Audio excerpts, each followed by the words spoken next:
તો આપણે બિન પ્રાચલ્ય પરીક્ષણની અંદર બિન પ્રાચલ્ય નહીં પ્રાચલ્ય પરીક્ષણની અંદર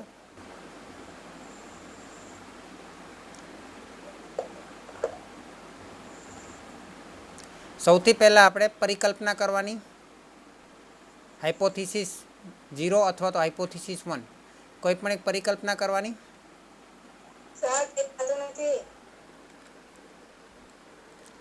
પરિકલ્પના કર્યા પછી બીજું સ્ટેપ હોય આપણે કેલ્ક્યુલેશન કરવાની.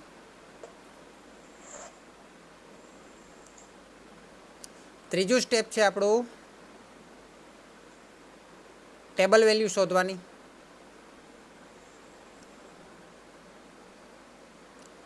અને ચોથું સ્ટેપ છે ડિસિઝન આપવાનું, એટલે કે નિર્ણય આપવાનો.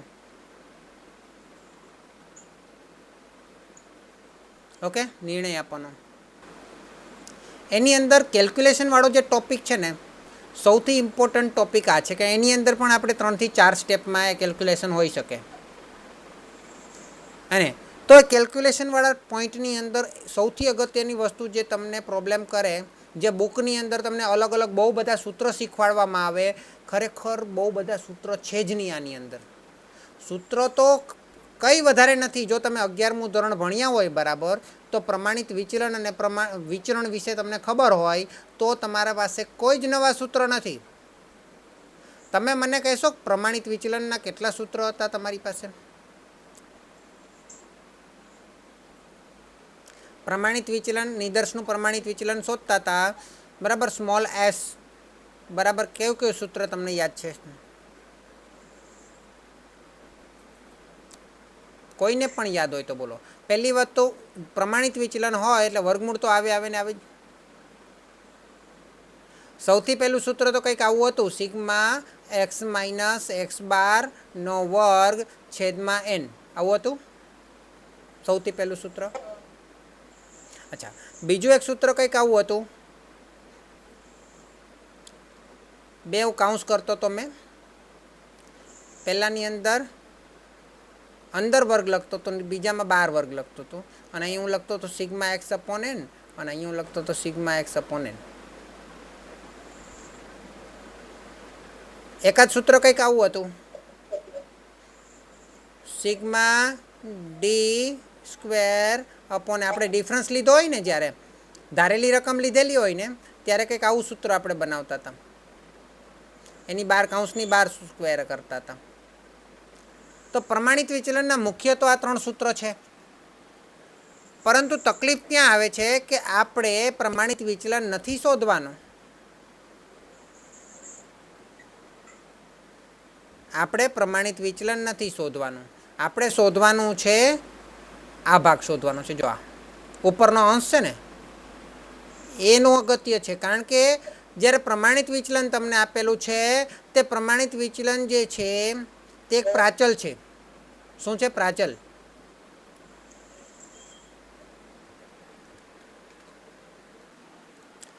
તો આપણે આ જે છે ને પ્રાચલ છે, પ્રાચલને આપણે બનાવવાના છે. આપણે એમાંથી બનાવવાનો છે. આપણે જરૂર છે આ ગણકની. આપણે કોની જરૂર છે? આ ગણકની જરૂર છે. તો આ ગણક જે છે ને, આ ગણકમાં અને પ્રમાણિત પ્રાચલમાં શું ફેર છે? તો કે એની અંદર તમારે થોડોક ફેર એમ પડે કે જે એસ છે ને, એ એસ તમારે ચેન્જ થઈ જાય. એ તમારે એસ થોડો મોટો લખવાનો, અને નોર્મલી એસ આપણે લખીએ તો એસ કેપ લખવો પડે આ ગણક જ્યારે શોધતા હોય ત્યારે, હે ને. એટલે તમારે એમ સમજો ને કે એસ કેપ જ લખવાનો બરાબર. હવે જે પ્રમાણિત વિચલન છે ને, એના જેવું જ આનું સૂત્ર છે, વર્ગમૂળમાં સિગ્મા એક્સ માઇનસ એક્સ બારનો સ્ક્વેર છેદમાં n છે, તે nની જગ્યાએ તમારે આવશે n-1. આ n-1 શા માટે આવે? એ તમારે ગુરુ નિદર્શની અંદર n-1 નહીં આવતું હતું. લઘુ નિદર્શની અંદર તમારે n-1 કરવું પડે. એનું કારણ એ છે કે degree of freedom. Degree of freedom વિશે કોણ જાણો છો? ડિગ્રી ઓફ ફ્રીડમ વિશે કોઈ જાણે છે તમારામાંથી?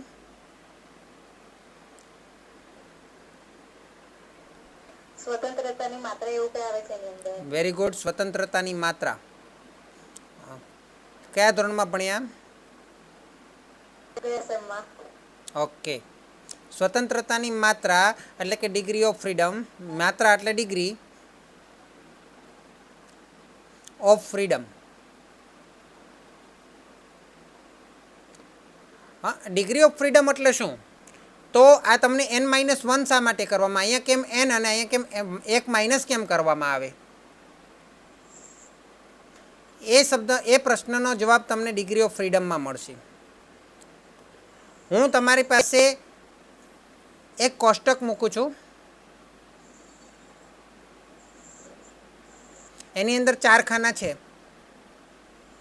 અને 5મો ખાનામાં ટોટલ લખવો છે. પહેલાં 4 ખાનાના ટોટલ છે, તો 5મા ખાનાની અંદર હું તમને ટોટલ આપી દઉં કે ટોટલ તમારે 50 કરવાનો છે.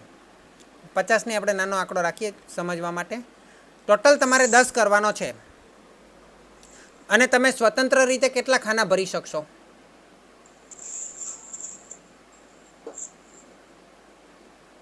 તમે સ્વતંત્ર રીતે કેટલા ખાના ભરી શકશો?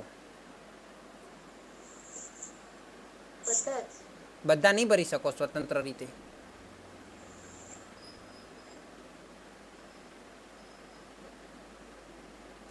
સ્વતંત્ર રીતે તમે કેટલા ખાના ભરી શકશો?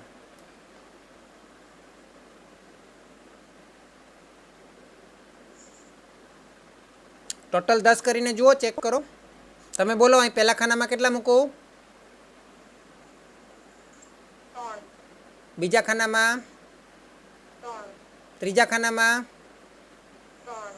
3. તો ચોથા ખાનામાં હવે તમે તમારી રીતે કોઈ પણ આંકડો નહીં મૂકી શકો, ફરજિયાત એક જ મૂકવો પડે.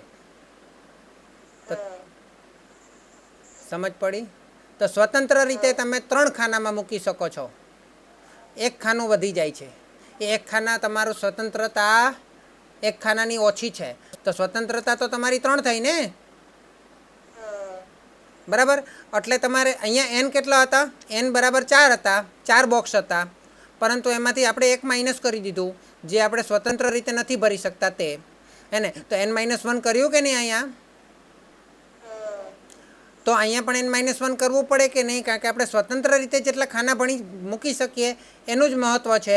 આપણે બધા જ ખાનાનું મહત્ત્વ નથી કે સ્વતંત્ર રીતે આપણે આપણી રીતે કેટલા ખાના ભરી શકીએ, એનું જ મહત્ત્વ છે. ઓકે, ચલો. એ જ રીતે એક બીજું કોષ્ટક આપું છું તમને, ધ્યાન આપજો. બહુ અગત્યની વસ્તુ છે આ. તમને કોઈ બુકમાં કે મીન્સ કે મળશે, બહુ ડીપમાં તમે બહુ જ લાઇબ્રેરીને ફિંદી વળો તો મળી જશે, પરંતુ બહુ ઓછી જગ્યાએ જોવા મળશે.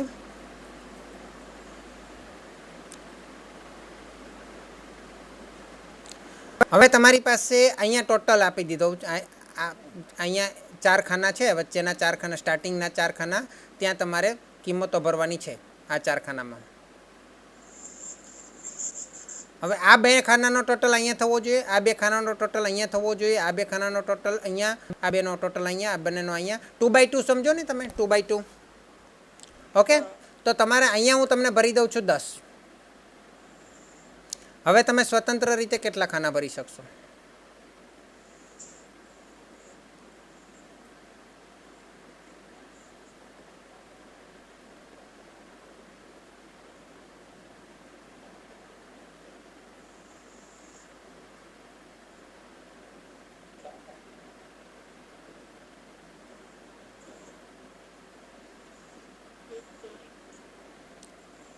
સોરી, 1 મિનિટ, મને જરા ચેક કરી લેવા દો. અહીંયા હું ભરું છું 5, 5, 4 અને 6. હવે સ્વતંત્ર રીતે કેટલા ખાના ભરાય છે? તો ગમે ત્યાં પહેલાં કોઈ પણ એક ખાના પર તમે મૂકી દો આંકડો, કોઈ પણ એક ખાના પર તમે આંકડો મૂકી દો. પહેલા ખાના પર 1 મૂકી દો. હવે તો બસ આ એક જ ભરી શકો તમે સ્વતંત્ર રીતે, બાકીના 3 તમે નહીં ભરી શકો સ્વતંત્ર રીતે.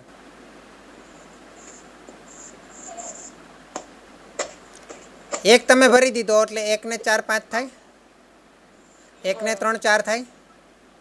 હવે 4 ને 6 કરવા માટે કેટલા જોશે? 2.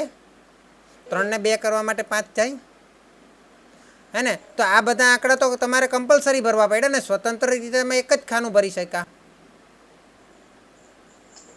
બરાબર છે? એટલે અલગ અલગ ખાનાઓ માટે સ્વતંત્રતાની માત્રા અલગ અલગ આવતી હોય.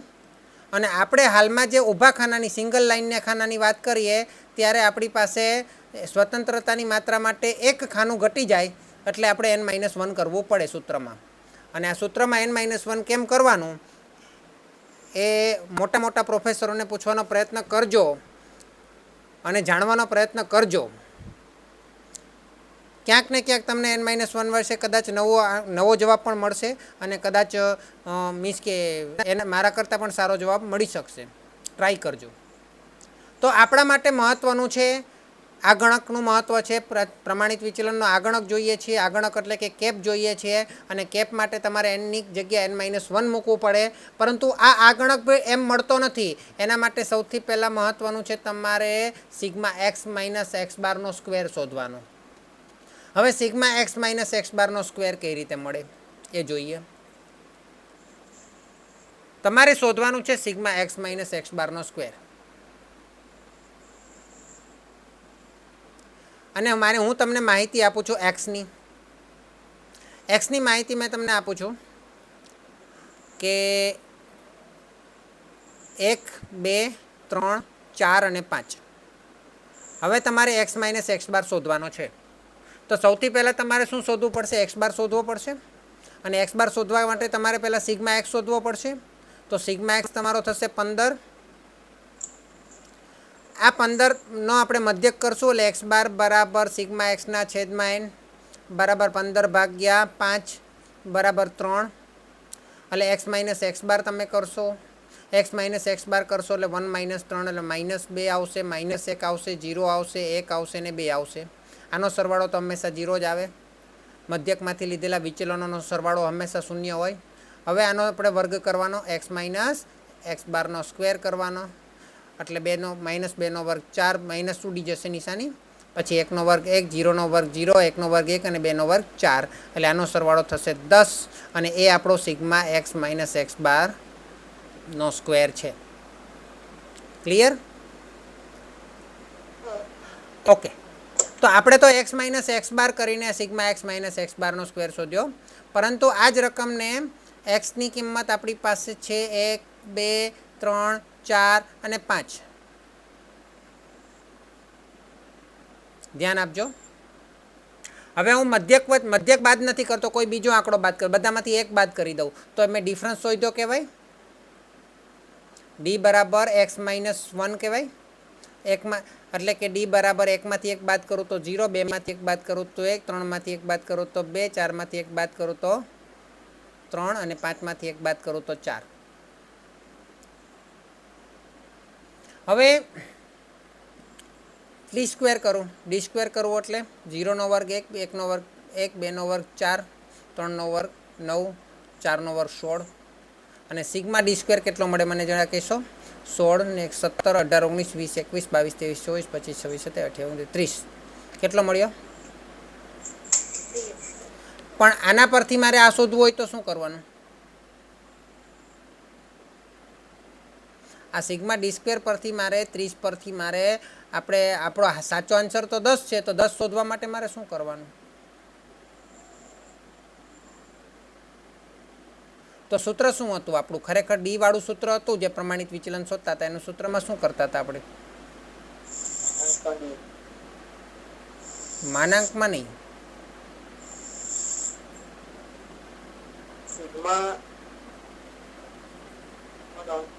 Sigma D square minus sigma D whole square.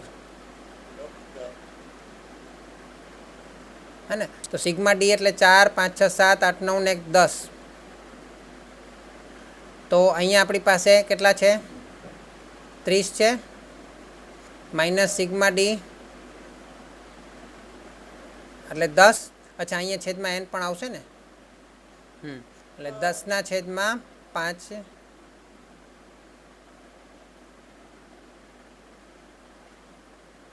એક મિનિટ. પહેલામાં n કઈ રીતે લેવાનું? સિગ્મા ડી હોલ સ્ક્વેર 10ના છેદમાં 10ના, હા, 10નો સ્ક્વેર છેદમાં 2 એવું કંઈક આવશે ને?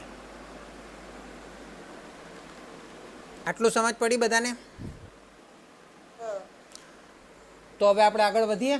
એક જ દાખલો કરીએ. હા ને? ચલો હવે આપણે પ્રેક્ટિકલી દાખલો શરૂ જ કરી દઈએ અને તમને થોડું થોડું એમાં દાખલાની સાથે સાથે રકમમાં તમને સમજાવતો જઈશ.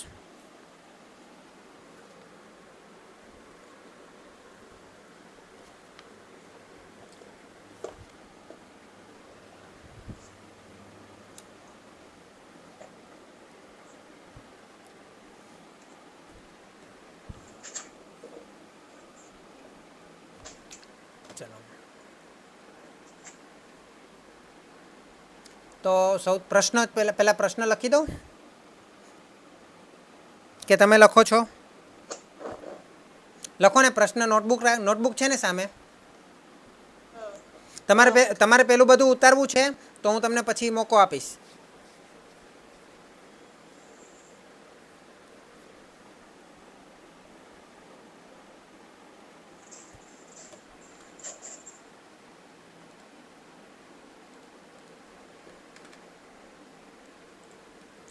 સૌથી પહેલાં આપણે પ્રશ્ન પરથી નક્કી કરશું કે ટેસ્ટ કઈ પ્રકારનો આવશે. ટી ટેસ્ટ આવે, એફ ટેસ્ટ આવે, ઘણા બધા ટેસ્ટ છે.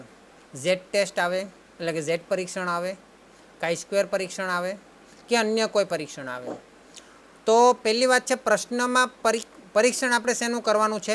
મધ્યકનું કરવાનું છે કે વિચરણનું કરવાનું છે? વિચરણનું કરવાનું છે. અને વિચરણનું જ્યારે પરીક્ષણ કરવાનું હોય ત્યારે તમારે એફ ટેસ્ટ લેવો પડે. વિચરણ એટલે મેં તમને કાલે વાત કરેલી તેમ પ્રમાણિત વિચલન જે છે એનો વર્ગ છે વિચરણ. અને વિચરણ તમને માહિતી કેટલી ઉપર નીચે જાય છે ને એ બતાવે છે. અને માહિતી કેટલી ઉપર નીચે જાય છે એ નક્કી કરવા માટે એફ ટેસ્ટનો ઉપયોગ થાય છે. શેનો ઉપયોગ થાય છે? માહિતી જે ઉપર નીચે જાય છે એની સરખામણી કરવા માટે એફ ટેસ્ટનો ઉપયોગ થાય. તો એફ ટેસ્ટ માટે આપણે શું કરવું પડશે? આપણે હાઇપોથિસિસ તો પ્રશ્નમાં જ આપી દીધેલી છે, એટલે પરિકલ્પના હે ને. તો પરિકલ્પના આપણે લખી દઈએ. પહેલું સ્ટેપ આપણું પરિકલ્પનાનું. પરિકલ્પના HO, નિરાકરણીય પરિકલ્પના HO બરાબર પ્રથમ નિદર્શનો વિચરણ અને બીજા નિદર્શનો વિચરણ સમાન છે. બરાબર? ઓકે. તો હવે આના પરથી આપણે બે વસ્તુ શોધવાની રહેશે, S1 કેપ અને S2 કેપ. આપણી પાસે બે માહિતી છે એટલે બંનેના કેપ શોધવાના રહેશે. અને બંનેના કેપ શોધવા માટે સૌથી પહેલાં આપણે શું જોશે? સિગ્મા x1 માઇનસ x બાર 1 નો સ્ક્વેર અને સિગ્મા x2 માઇનસ x બાર 2 નો સ્ક્વેર. આ બે વસ્તુ આપણી પાસે જોશે. અને તો x1 માઇનસ x બાર 1 નો સ્ક્વેર એટલે શું? તો કે એનો અર્થ જ એ થયો કે મધ્યકમાંથી લેવાયેલા વિચલનોના વર્ગોનો સરવાળો. જો ધ્યાન આપજો, સરવાળો ઊંધેથી વાંચતા જાઓ. સરવાળો એટલે કે સિગ્મા, વર્ગો એટલે વર્ગ, વિચલન એટલે માઇનસ આપણે બાદબાકી કરી તે, અને મધ્યકને બાદ કર્યો છે એટલે મધ્યક. મધ્યક આને જ કહેવાય મધ્યકમાંથી લેવાયેલા વિચલનોના વર્ગોનો સરવાળો.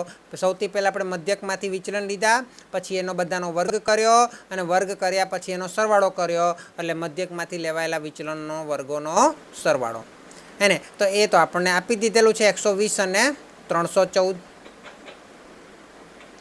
આ મળી ગયો એટલે તમારે S1 કેપ અને S2 કેપ શોધવામાં કંઈ વાર નથી. તો S1 કેપ બરાબર સિગ્મા x1 માઇનસ x બાર 1 નો વર્ગ છેદમાં n1 માઇનસ 1. અને S2 કેપ એટલે સિગ્મા x2 માઇનસ x બાર 2 આખાનો વર્ગ છેદમાં n2 માઇનસ 1. ચલો, તો કિંમત મૂકીએ. 120 છેદમાં n1 કેટલા છે? તો n1 એટલે કદ 10. તો 10 માઇનસ 1 એટલે આપણે 9 લખીએ. અને અહીંયા 314 છેદમાં n2 કેટલા છે? 12. એટલે 12 માઇનસ 1 એટલે 11 લખીએ. તો 120 ભાગ્યા 9 કરો.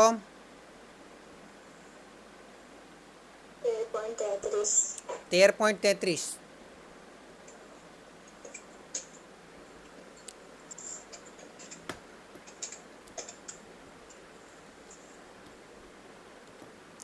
અને 314 ભાગ્યા 11 કરો.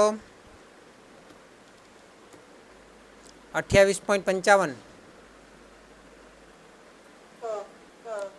હવે તમારે પાછું એ પણ નક્કી કરવાનું કે આ બેમાં મોટું કયું છે. મોટું હંમેશા અંશમાં રાખવાનું છે. એટલા માટે તો આપણે કહી શકીએ કે S1 કેપ જે છે તે S2 કેપ કરતાં નાનો છે. તો જે મોટો હોય ને એને અંશમાં રાખવાનો છે એને. એટલે આપણે ગણતરીની અંદર પહેલો સ્ટેપ પછી તો ગણતરીની અંદર બીજો સ્ટેપ.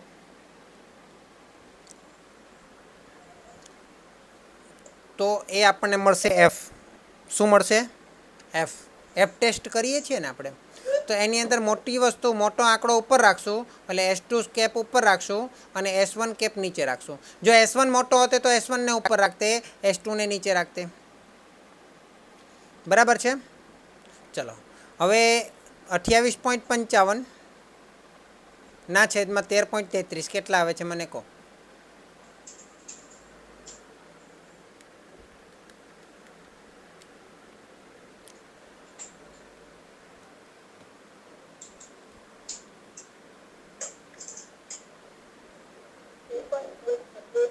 બે પોઈન્ટ ચૌદ.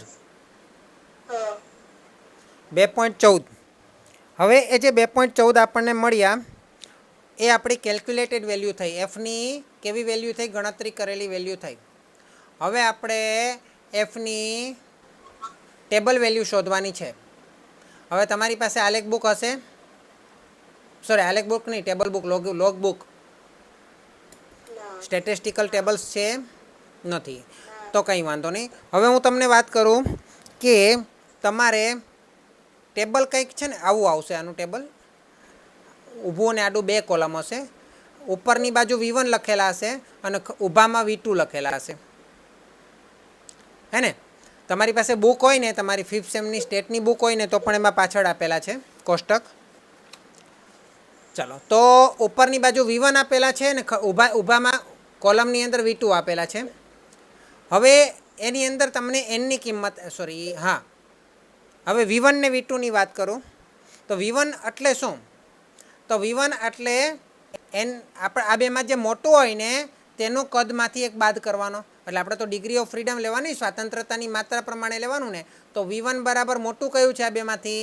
S2 મોટું છે. તો S2 એટલે બીજાનું કદ કેટલું છે? 12નું કદ છે ને, તો 12 - 1 આવશે એટલે 11. અને V2 એટલે તમારે બેમાંથી જે નાનું હોય તે લેવાનું. તો બેમાંથી નાનું કયું છે? S1 છે. તો એની અંદર 9 છે. 10માંથી 1 જાય તો 9 આવશે.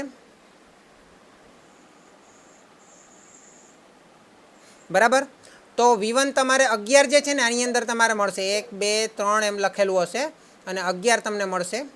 અને V2 ની અંદર એ રીતે 1 2 3 આમ લખેલું હશે, એવી રીતે 9 મળશે.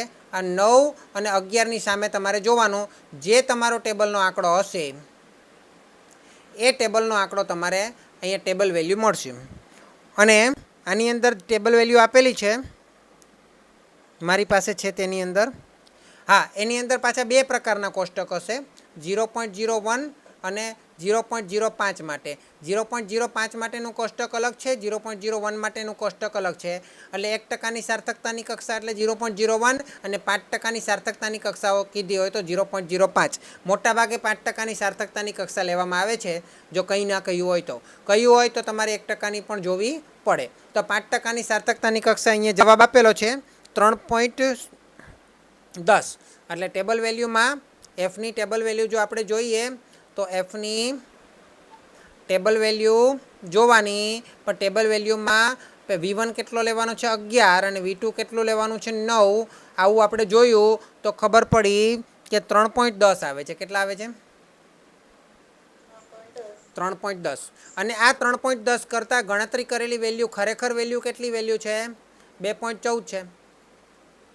3.10 કરતાં 2.14 નાની છે કે મોટી છે?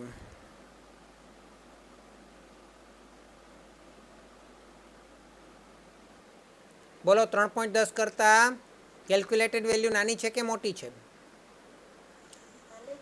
નાની છે. એટલે આપણો ત્રીજો સ્ટેપ થયો ટેબલ વેલ્યુનો. ચોથો સ્ટેપ, બીજા અને ત્રીજા સ્ટેપને સરખાવો. તો F calculated value is less than F table value. નાની છે ને? તો નાની હોય એટલે આપણે એના પરથી નિર્ણય આપવાનો કે એફની કિંમત જે છે, એટલે કે તફાવત જે છે તે અસાર્થક છે. એફની કિંમત શું બતાવે છે? તફાવત નથી બતાવતો, ખરેખર ગુણોત્તર બતાવે છે. આ ગુણોત્તર આટલો ઓછો છે. કેટલો છે? ઓછો છે એટલે વધારે પડતો નથી અને વધારે પડતો નથી એટલે અસાર્થક છે એટલે એફની કિંમત અસાર્થક છે એટલે કે આપણે અસાર્થક હોય એટલે કે વધારે પડતો ગુણોત્તર નથી અને વધારે પડતો એ બંને વચ્ચે અંતર નથી એટલે કે ગુણોત્તર વધારે પડતો ના હોય તો આપણે એમ કહી શકીએ કે આ બંને જે S1 અને S2ની જે બંને માહિતી છે આપણી પાસે એ બંનેના જે વિચલનો છે એ બંનેના સમષ્ટિના જે પ્રમાણિત વિચરણો છે તે સમાન છે એટલે કે પરિકલ્પનાનો સ્વીકાર થાય છે પરિકલ્પના H0 એટલે કે નિરાકરણીય પરિકલ્પના હજુ લખવું હોય તો લખી શકો 1² બરાબર 2² સિગ્મા 1² બરાબર સિગ્મા 2² નો સ્વીકાર થાય છે ક્લિયર થયું